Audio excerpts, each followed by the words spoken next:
कौन लोग हैं जो हमेशा शांति अमन चैन को छीनना चाहते हैं। पूरे देश में कहीं तनाव नहीं होता है, झारखंड में हो जाता है। क्यों?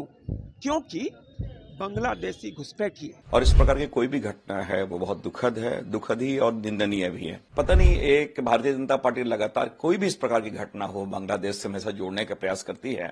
निंदनीय है, पीड़ादायक है। सरकार को ऐसे लोगों पर कड़ाई से, क्योंकि आप देखो सरस्वती पूजा भसान हो तना हो जाता है, रामनवमी हो तना हो जाता है, होली आती है तना हो जाता है, आप शिवरात तना हो जाता है। आज तो पार्वती शिव की बारात है, महाशिवरात्रि है।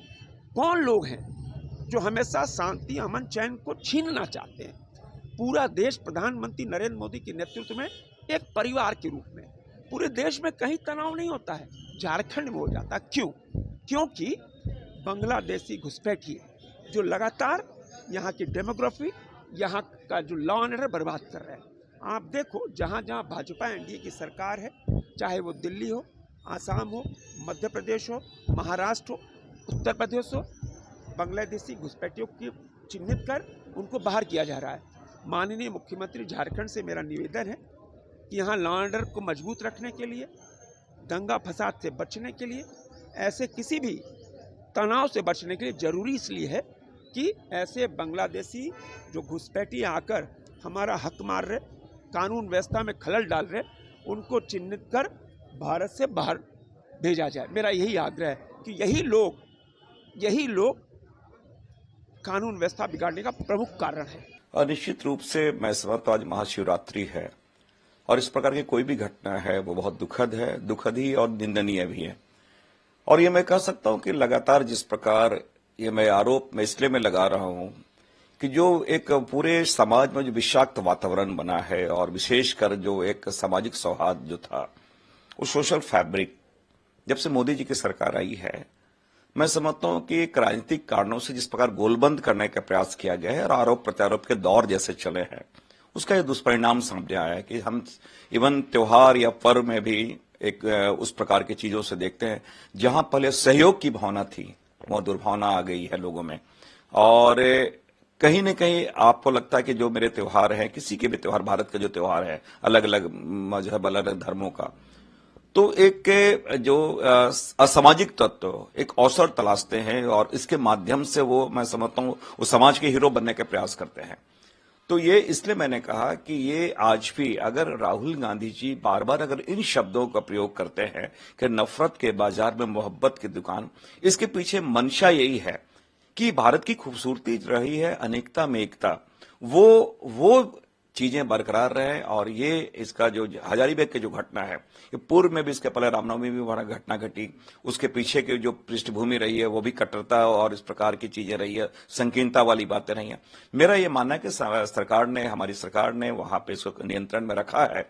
लेकिन मैं आपके माध्यम से लोगों से अपील करता हूं कि जो सौहार्दता है, जो भाईचारा है, वही सही मायने में असली हमारा धर्म है और उनको लेके हमें चलना चाहिए है।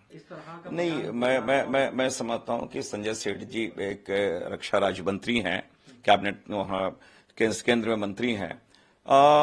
पता नहीं एक भारतीय जनता पार्टी लगातार कोई भी इस प्रकार की घटना हो बांग्लादेश से हमेशा जोड़ने का प्रयास करती है, क्योंकि सरकार उनकी है, बीएसएफ उनके अंडर में है, बॉर्डर सिक्योरिटी फोर्स है, इंटेलिजेंस उनका क्या कर रही है। तो ये सीमा वाली जो बातें हैं, तो ये तो स्वयं स्वीकार, इसका मतलब वो कर रही है ना कि मोदी जी सक्षम नहीं है।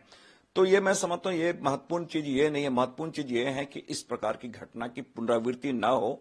और मेरा ये मानना, मैं तो आपके माध्यम से पुनः अपील कर रहा हूं कि जो भाईचारा में जो आनंद है वो किसी में आनंद नहीं है। देखिए, मेरी जानकारी में है, मैंने एसपी से वार्ता किया है और खास करके मैं कहना चाहता हूं ऐसे लोगों को, हजारीबाग के आसपास का जो एरिया है, मैंने एसपी को कहा है कि टैक्टफुली डील कीजिए। वहां पर असामाजिक तत्व जो है और आरएसएस मानसिकता के जो लोग हैं, कट्टर विचारधारा के जो लोग हैं, जो कट्टर सोच के जो लोग हैं, वो हमारे युवाओं को बर्बाद कर रहे हैं, युवाओं में नफरत का बीज खोल रहे हैं और इसका साइड इफेक्ट है। अभी केस होगा, जेल जाएंगे, दोनों की ओर से जेल जाएंगे, लाभ भाजपा को मिलेगा लेकिन जेल तो हमारे बच्चे जाएंगे। मैं बार बार बोल रहा हूँ, इस तरह की प्रवृत्ति नहीं होनी चाहिए और हमारे सरकार में तो कभी नहीं होगा। जो लोग कानून हाथ में लिए हैं वो बचेंगे नहीं और बख्शेंगे भी नहीं हम, याद रखिएगा। आप जबरन आप कहिएगा किसी गांव में जाके बोलिएगा कि हम माइक लगाएंगे, ये कौन सा तरीका है भाई? स्वेच्छा से बोलिए ना। आप बोले मस्जिद में लगा देंगे माइक और ऊपर से केस भी इन्हीं लोग पर कर दीजिएगा, ये कौन सा तरीका है? वहाँ के सांसद क्या कर रहे हैं, वहाँ के विधायक क्या कर रहे हैं? आपके दबाव में कानून नहीं चलता ना।